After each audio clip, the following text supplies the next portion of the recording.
할렐루야. 오늘도 수요 예배에 참여한 우리 모든 성도들에게 우리 주님의 한량없는 은혜와 말씀의 능력이 함께 하시기를 주님의 이름으로 축원합니다. 이 시간 우리에게 주시는 하나님의 말씀은 히브리서 11장 17절에서 19절까지의 말씀입니다. 제가 봉독해 드리겠습니다. 아브라함은 시험을 받을 때에 믿음으로 이삭을 드렸으니 그는 약속을 받은 자로 돼 그 외아들을 드렸느니라. 그에게 이미 말씀하시기를 내 자손이라 칭할 자는 이삭으로 말미암으리라 하셨으니 그가 하나님이 능히 이삭을 죽은 자 가운데서 다시 살리실 줄로 생각한지라. 비유컨대 그를 죽은 자 가운데서 도로 받은 것이니라. 아멘. 이 시간을 통해서 우리는 믿음의 영웅들에 대해 함께 살펴보고 있는데요. 지금까지 아벨의 믿음, 에녹의 믿음, 노아의 믿음, 아브라함의 믿음, 지난 시간에는 아브라함의 아내 사라의 믿음까지 살펴보았습니다. 그런데 특별히 아브라함은 역시 믿음의 조상답게 히브리서에서도 아브라함에 대해서 많은 분량을 우리에게 전해주고 있거든요. 앞서서 우리가 아브라함에 대해서 살펴볼 때 그의 세 가지 믿음에 대해 함께 생각해 보았는데 어떤 믿음이었는지 혹시 기억이 나십니까? 우선은 순종하는 믿음이었고요. 둘째는 약속을 믿는 믿음이었습니다. 그리고 셋째는 영원한 도성을 바라보는 믿음이었습니다. 그 도성을 위해 자신의 현재를 투자할 줄 아는 바로 그런 믿음의 사람이었음을 우리가 함께 살펴보았죠.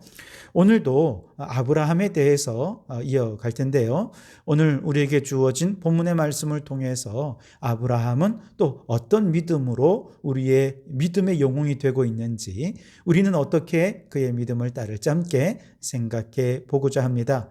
우선 첫째로 아브라함의 믿음은요, 시험에 통과한 믿음이었다, 이렇게 얘기할 수 있겠습니다.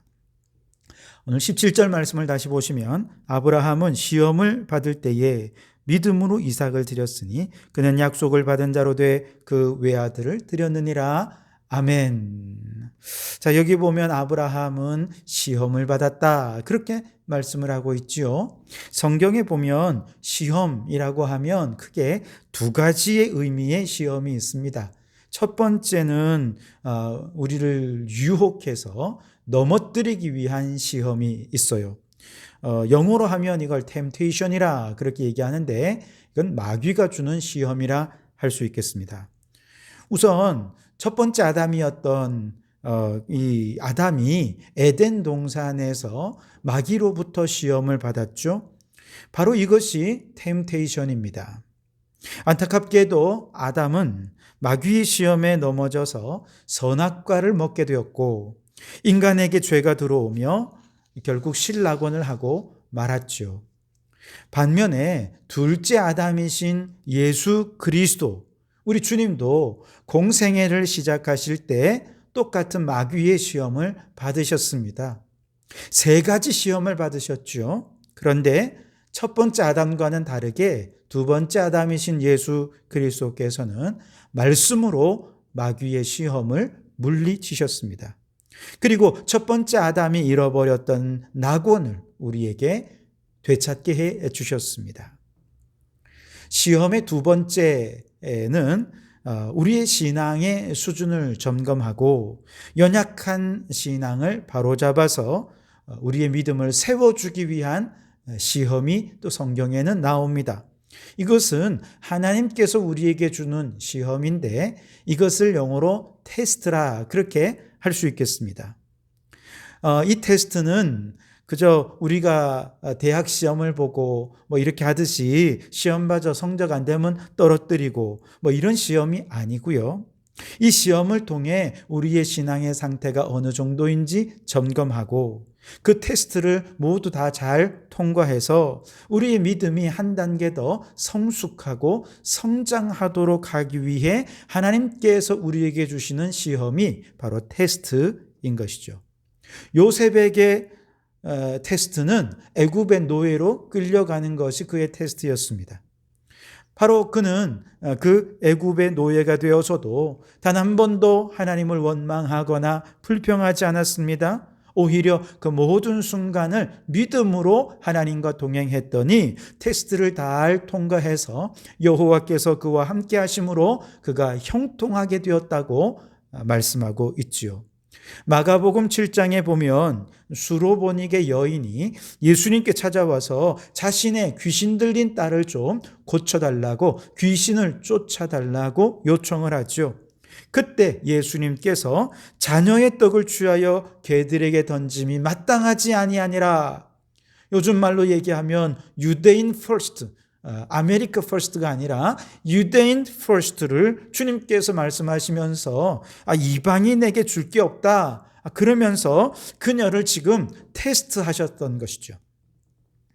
그런데 요즘 같으면 아마도 이런 얘기를 들었으면 예수님이 인종차별주의자냐, 민족 우월주의자냐 이러면서 비난할 법도 한데, 이 수로보닉의 여인은 한마디도 불평도 없이, 원망도 없이, 비난도 없이 차분하고, 그러면서도 설득력 있게 예수님께 이야기합니다. 주여 올소이다. 많은 상 아래 개들도 아이들이 먹던 부스러기를 먹나이다. 이 이야기를 들으신 예수님께서 그녀에게 말씀하십니다. 이 말을 하였으니 돌아가라. 귀신이 내 딸에게서 나갔느니라. 무슨 말입니까? 테스트 합격! 이런 얘기 아니겠습니까? 그 믿음을 인정받았고 딸도 고침을 받게 된 것이죠. 오늘 17절 말씀에 아브라함도 시험을 받았습니다. 어떤 시험을 받았느냐? 사랑하는 아들 이삭을 하나님께 제물로 바쳐라 하는 시험을 받은 것이죠. 하나님께서 아브라함에게 이 시험을 제대로 통과하지 못하도록 일부러 이런 템테이션을 주셨겠습니까? 유혹에 넘어뜨려서 그 시험에 낙심하고 좌절하고 절망하라고 주신 유혹 템테이션은 절대로 아니겠죠. 이것은 하나님께서 아브라함의 믿음을 시험하기 위한 테스트였습니다. 이 테스트 잘 통과할 때 아브라함에게 더 큰 복을 주시기 위해서 하나님께서 주신 테스트가 바로 이것이었습니다. 창세기 21장 8절 말씀에 보면 이삭을 낳고 아이가 자라서 젖을 뗄 때가 되었을 때 이 아이가 하나님의 자녀라고 하는 것을 확신했다면 그는 먼저 젖을 떼는 기념으로 하나님께 예배하고 감사의 제사를 드리고, 그리고 이웃들과 함께 큰 잔치를 벌여서 축하하지 않았겠습니까?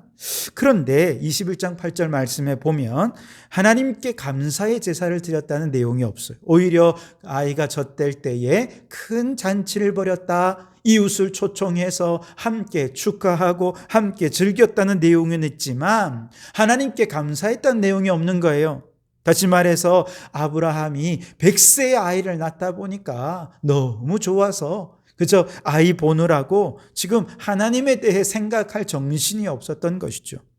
그만큼 지금 아브라함의 믿음은 연약해졌고 흔들리고 있는 상황이었습니다. 하나님이 우선이 아니라 아들 이삭이 우선이 되고 우상이 되어버린 상황이었죠. 그래서 하나님께서 아브라함의 믿음을 테스트하신 것입니다. 모리아 산에서 이삭을 제물로 바쳐라.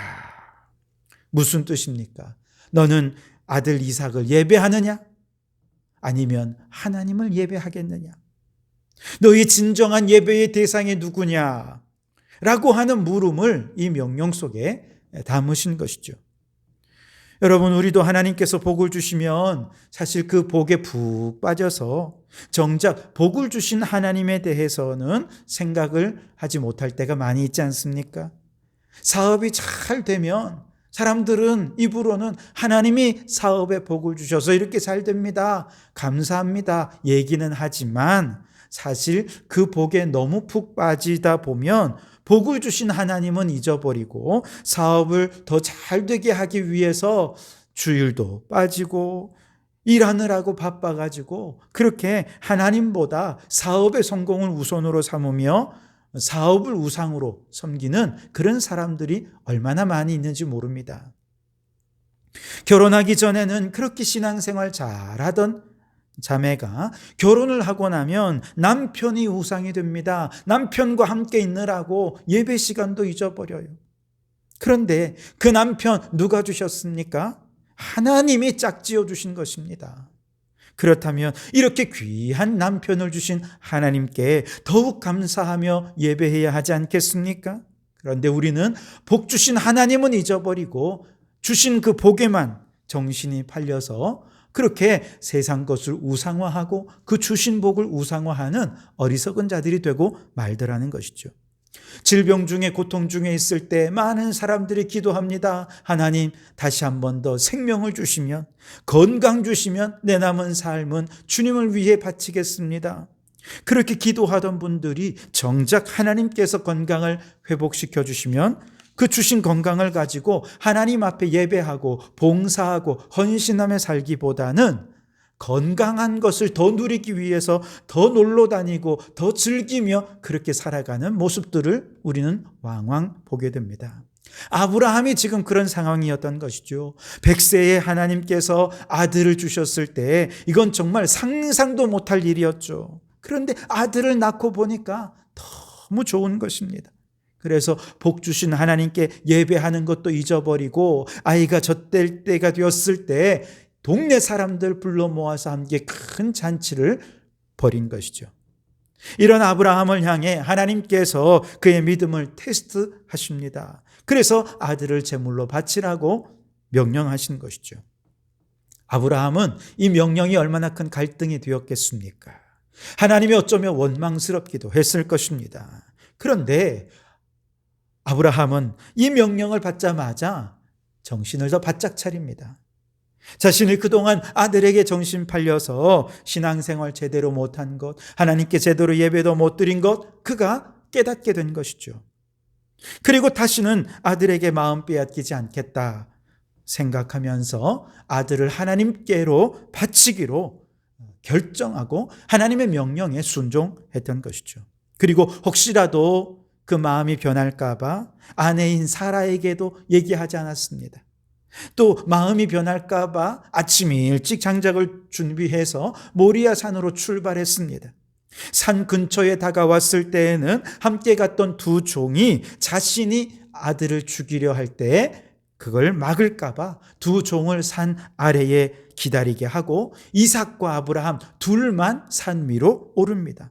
이렇게 철저하게 자신의 어리석음을 회개하면서 하나님의 명령에 순종해서 아들을 제물로 바칠 때에 하나님께서 그에게 말씀하시죠. 네가 네 아들 네 독자까지도 내게 아끼지 아니하였으니 내가 이제야 내가 하나님을 경외하는 줄을 아노라. 무슨 말입니까? 테스트 합격! 이 말씀 아니겠습니까? 여러분, 아브라함이 정신 놓고 하나님보다 더 아들을 사랑하며 아들에게 마음 빼앗겼을 때 그 하나님께서 그 믿음을 테스트하셔서 온전한 믿음으로 회복시켜 주시고 그 믿음이 한 단계 성장하게 하셨던 것처럼 우리들에게도 세상에 정신 팔려 있고 세상 것에 마음 빼앗겨 있을 때 하나님이 반드시 우리의 시험을 테스트하실 것입니다. 때로는 고난이 찾아오고 인생의 어려움이 찾아올 것입니다. 여러분, 그럴 때 우리도 아브라함처럼 정신 바짝 차릴 수 있길 바랍니다. 아이쿠, 그렇구나. 하나님이 복 주셨는데 그 복에 내가 너무 매몰되어서 하나님께 예배하는 것 잊어버렸구나. 하나님 우선이 되어야 되는데 내 삶의 우선순위가 바뀌었구나. 내가 물질을 우상숭배하고 사람을 우상숭배하고 세상 것을 우상숭배했구나.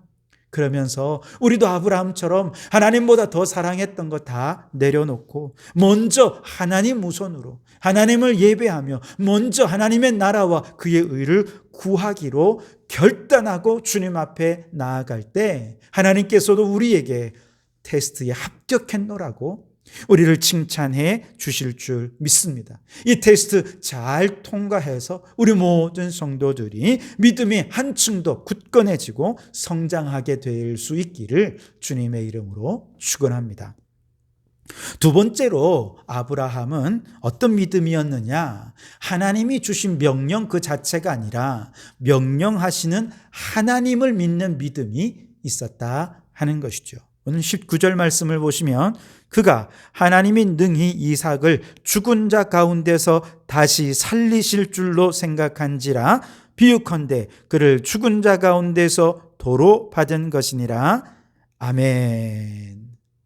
아브라함에게는 어떤 믿음이 있었다는 거예요? 아브라함이 이삭을 바치지만 하나님께서 반드시 이삭을 다시 부활시켜 주실 거라고 하는 믿음이 있었다는 것입니다. 굉장하죠. 바로 이 믿음 이면에는 무엇이 있었느냐? 그 명령하신 하나님을 믿는 믿음이 있었다는 것이죠.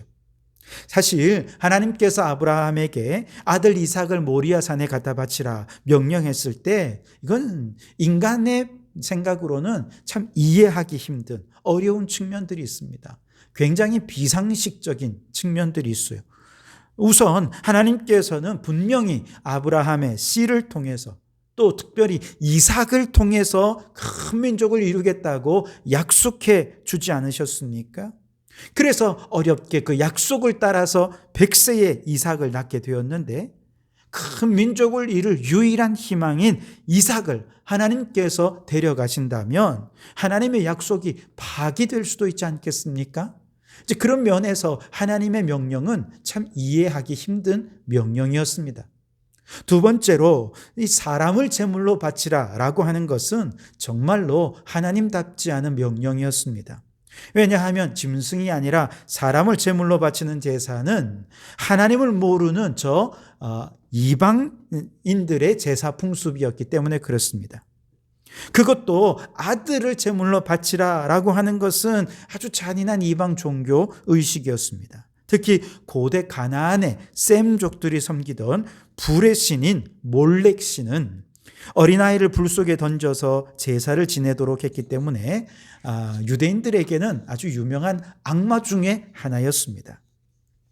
몰렉의 제사상에는 7개의 구멍이 있었는데요. 순서대로 하나의 구멍에는 밀가루를 집어넣고 하나의 구멍에는 암양을 집어넣고 하나의 구멍에는 암소를 집어넣고 또 하나의 구멍에는 산비둘기를 집어넣고 그렇게 해서 맨 마지막 구멍에 나가는 인간의 아들을 집어넣도록 그렇게 했다는 거예요.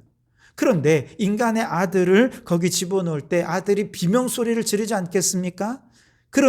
그러면 사람들의 마음이 약해지고 또 특히 부모의 오열이 심하기 때문에 그 비명소리를 지우기 위해서 더 크게 북을 치고 더 크게 나팔 소리를 내어서 아이들의 비명소리를 가렸다는 거예요.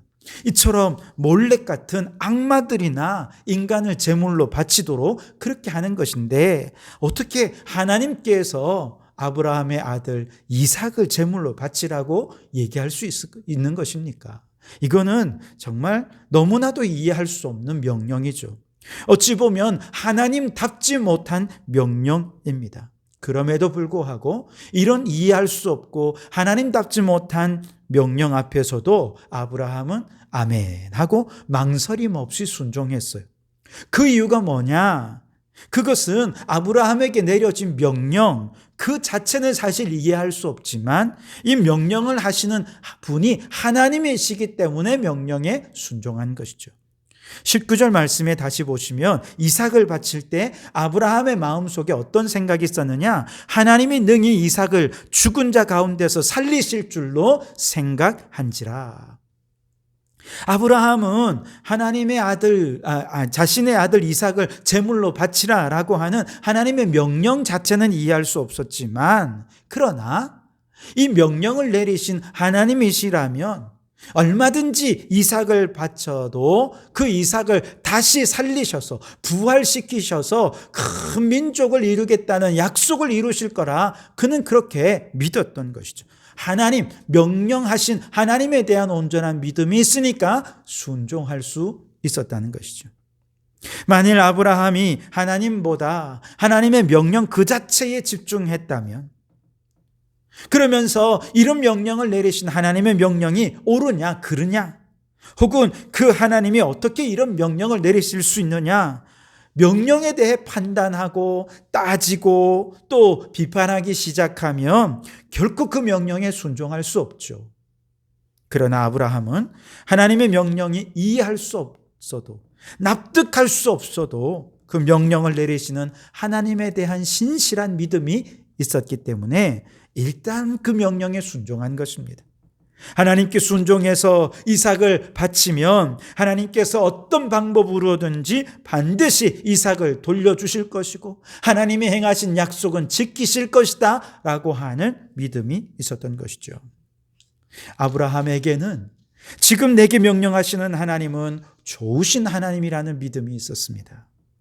지금 내게 명령하시는 하나님은 언제나 우리에게 복 주시기 원하시고 좋은 것 주시기 원하시는 하나님이지 우리를 위험에 빠뜨리고 넘어뜨리고 낙심하고 좌절하게 만드는 하나님이 아니다라고 하는 믿음이 있었어요.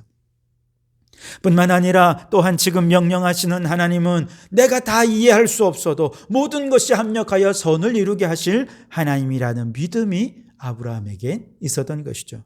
이처럼 하나님에 대한 믿음이 있으니 이해할 수 없는 명령 앞에서도 믿음으로 아멘 하며 순종할 수 있었던 것입니다. 이러한 아브라함의 믿음은 이후에 또 다른 믿음의 조상들에게서도 보게 되는데요. 예를 들어 다니엘의 세 친구 사드락과 메삭과 아벳느고가 맹렬히 타는 풀무불 앞에서도 자신의 목숨을 바쳐서라도 바벨론 왕 느부갓네살의 금신상 앞에 절하지 않겠다라고 그렇게 담대히 선포할 수 있었던 이유가 뭐냐? 그들은 이렇게 고백합니다. 다니엘 3장 17절 왕이여 우리가 섬기는 하나님이 계시다면 우리를 맹렬히 타는 풀무불 가운데서 능히 건져내시겠고 왕의 손에서도 건져내시리이다. 그렇게 하지 아니하실지라도 왕이여 우리가 왕의 신들을 섬기지도 아니하고 왕이 세우신 금신상에게 절하지도 아니할 줄을 아옵소서. 아멘. 그렇죠, 여러분. 이들은 하나님의 명령이 아니라 이런 상황이 아니라 하나님 자체를 믿었어요. 우리 하나님은 반드시 우리를 풀무불 가운데서 건지실 하나님이다 믿었습니다. 우리를 건지지 아니하실지라도 하나님은 우리의 순교적인 믿음을 보시고 반드시 천국으로 이끌어 주실 것이다 라고 하는 하나님에 대한 믿음이 있었기에 그 뜨거운 풀무불 앞에서도 담대하게 믿음을 지킬 수 있었던 것이죠. 다니엘도 역시 마찬가지 아닙니까? 30일 동안 왕 이외의 어떤 신에게나 사람에게 무엇을 구하고 기도하면 반드시 사자굴에 던져질 것이다 라고 하는 왕의 조소가 떨어졌음에도 불구하고 다니엘은 늘 하던 습관대로 하루 3번 하나님께 기도하다가 결국 사자굴에 던져지게 되죠. 그러나 다니엘을 아끼던 왕이 이튿날 사자들이 다니엘을 잡아먹지 않고 건강한 모습으로 있다는 것을 확인하였을 때 너무나도 기뻐하면서 다니엘을 사자굴에서 이끌어 올리죠. 바로 그때 다니엘이 조금도 몸이 상하지 않고 건강하게 사자굴에서 나올 수 있었던 이유가 뭐냐? 다니엘서 6장 23절에서는 이렇게 이야기합니다. 이는 그가 자기의 하나님을 믿음이었더라. 아멘. 그가 자기의 하나님을 믿음이었더라. 여러분 이것입니다. 열심히 기도하는 다니엘을 사자굴에 던져넣는 조소를 만들고 그것을 반포하는 모든 과정은 사실 다니엘에게 이해하기 힘든 과정이었을 것입니다. 다니엘은 어쩌면 하나님 앞에 하나님 왜 제게 이런 시련을 주십니까? 왜 제게 이렇게 열심히 기도하고 열심히 믿음으로 살려고 애쓰는데 이런 시련을 주십니까? 제가 이렇게 열심히 기도하고 믿음으로 살려고 하는데 좀 도와주지 못할 망정 어떻게 이런 어려움을 주십니까? 원망하지 않았습니다. 오히려 다니엘은 그 모든 과정에서 신실하고 좋으신 하나님을 믿었습니다. 하나님이시라면 모든 것이 합력하여 선을 이루실 것이다. 하나님이시라면 이 모든 과정에 하나님의 뜻하신 바가 있을 것이다 라고 하는 믿음이 있었고, 그래서 계속 기도하고 사자굴에 들어가면서까지도 그는 그 하나님에 대한 믿음을 잃지 않았더니 하나님께서 오히려 그를 살려주시고 왕의 입에서 하나님을 찬미하는 이야기를 할 수 있게 해 주신 것이죠. 여러분, 그렇습니다. 하나님을 섬기고 그분을 따르는 과정에서 우리도 이해할 수 없는 일들을 만날 수 있습니다. 때로는 우리에게 들려주신 하나님의 말씀이 나의 상황과 전혀 맞지 않고 오히려 내 상황과 정반대되는 그런 명령이 우리에게 주어질 때가 있습니다. 예를 들어 우리에게 하나님은 항상 기뻐하고 범사에 감사하라고 명령하시지만 우리의 현실은 전혀 기뻐할 일도 없고 감사할 일도 없고 하는 일마다 다 실패하고 모든 일들은 그저 꼬여만 가고, 여러분, 그럴 때 생각해 보십시오. 그럴 때 하나님께서는 항상 기뻐해라, 범사에 감사해라, 도저히 이해가 안 되죠. 하나님 어떻게 이런 상황 속에 감사할 수 있습니까? 이런 상황 속에서 기뻐하라니요. 이건 내 현실과 너무 안 맞는 말씀입니다. 여러분, 우리는 이럴 때 어떻게 합니까? 하나님 앞에 원망하지 않습니까? 혹은 원망도 안 해요. 그냥 무시해버려. 그건 하나님 좀 믿음 좋은 사람이나 하는 것이고 나같이 믿음 없는 사람은 그냥 내 방식대로 살랍니다 하고 그냥 내 뜻대로 살지 않습니까? 근데 여러분, 우리가 이럴 때 하나님의 명령에 대해 판단하지 말고 이걸 내가 따를까 말까 내가 결정하려 해서는 안 된다는 것이죠. 왜냐하면 이미 그 순간 내가 하나님이 되어서 하나님의 명령에 대해서 내가 판단하고 있는 엄청난 죄를 범하게 되는 것이기 때문에 그렇습니다.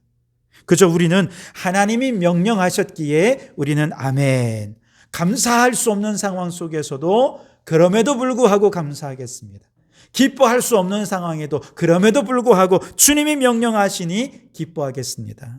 왜냐? 이 명령을 하시는 하나님은 좋으신 하나님이고 언제나 우리에게 좋은 것을 주시는 하나님이심을 믿기 때문에 그 명령에 순종하는 것이죠. 이렇게 믿고 순종하다 보면 우리 안에 들고 있는 여러 가지 의심과 또 의문들이 어느 순간 하나님께서 말끔히 씻어지게 해 주실 거예요.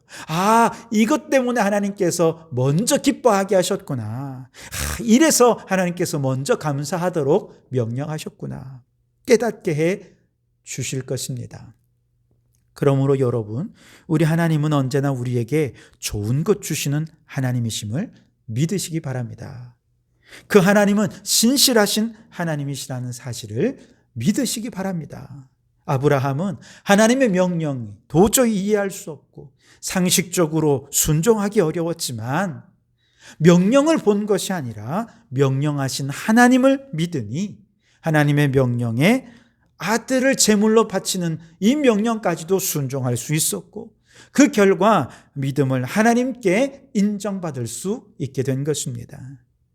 그러므로 우리도 아브라함처럼 하나님의 명령이나 혹은 우리 주변의 환경을 바라보는 것이 아니라 하나님 그분을 믿고 순종하여서 우리도 그 믿음을 하나님께 인정받고 하늘의 복을 풍성히 누리는 우리 성도들이 되실 수 있기를 바랍니다.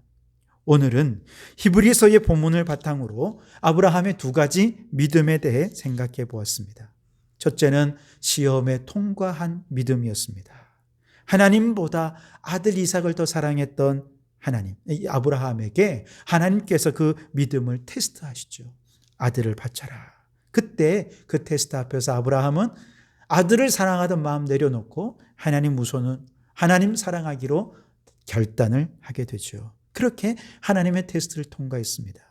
우리도 하나님이 우리의 믿음을 테스트해 보실 때 세상에 사랑하던 것 내려놓고 하나님을 더 사랑하기로 결단하는 성도들이 되시기 바랍니다. 둘째는 하나님의 명령하신 것이 아니라 하나님 자체를 믿는 믿음이 있어야 됩니다.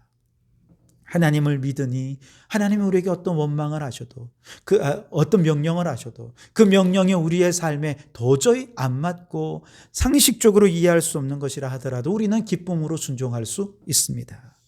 우리도 하나님을 믿고 명령에 순종하면 아브라함과 같은 이런 믿음의 영웅으로 그 믿음이 성장하고 발전해 갈 줄 믿습니다.